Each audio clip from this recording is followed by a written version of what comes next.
la génération la plus nombreuse depuis le baby-boom. Leur point commun, ils ont grandi avec Internet et ils sont en train de bousculer la société. Comme ces 4 étudiants en informatique, pour eux être un Y, c'est d'abord le refus de l'autorité. Un peu rebelle, on veut la liberté, difficile à manager, à diriger. C'est vrai, on est toujours hyper volubile, on veut tout faire en même temps, on ne veut pas quelqu'un aussi qui nous commande directement. Ils sont difficiles à manager, mais ce sont ces virtuoses du clavier qui initient leurs aînés.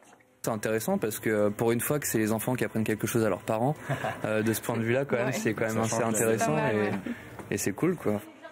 Et malgré la crise, une génération qui cultive humour et dérision.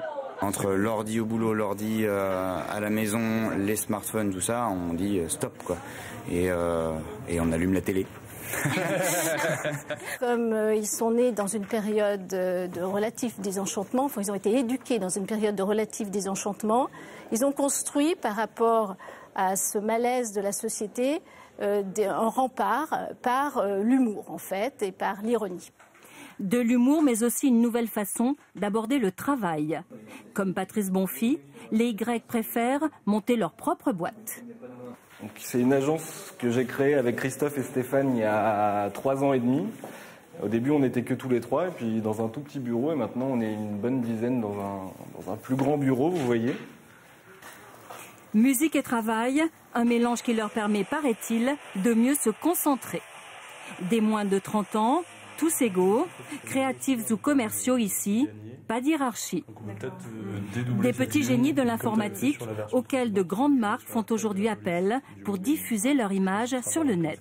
Le fait qu'on soit une petite agence toute récente de jeunes gens de 25-24 ans à l'époque était plutôt un avantage parce que justement on disait, nous on vient pas avec des réflexes de communication d'avant, entre guillemets. Et en fait, on était très crédible du fait de notre jeunesse et du fait de notre nouveauté sur le marché. Ici, la pause déjeuner, c'est sacré et la vie de bureau, synonyme de convivialité.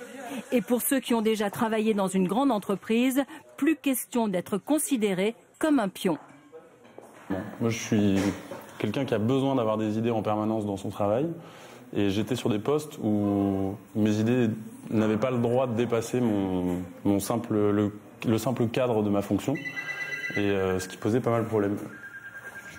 Les chefs d'entreprise les ont longtemps jugés ingérables et peu fiables, mais leur regard change. D'après un sondage, 80% des patrons trouvent cette génération très motivée, 90% bien intégrée et 70% très créative. C'est des gens qui ont une liberté de parole et une capacité de parler à leur hiérarchie extrêmement frontale et très très intéressante. Et ça fait progresser l'entreprise. Donc il faut que le chef d'entreprise, lui, soit ouvert et en échange, il a une matière extraordinaire. Les Y sont aussi les enfants du chômage et de la précarité. Ils disent ne compter que sur eux-mêmes. Dans leurs ouvrages, les sociologues les qualifient aussi de combattants sans illusion.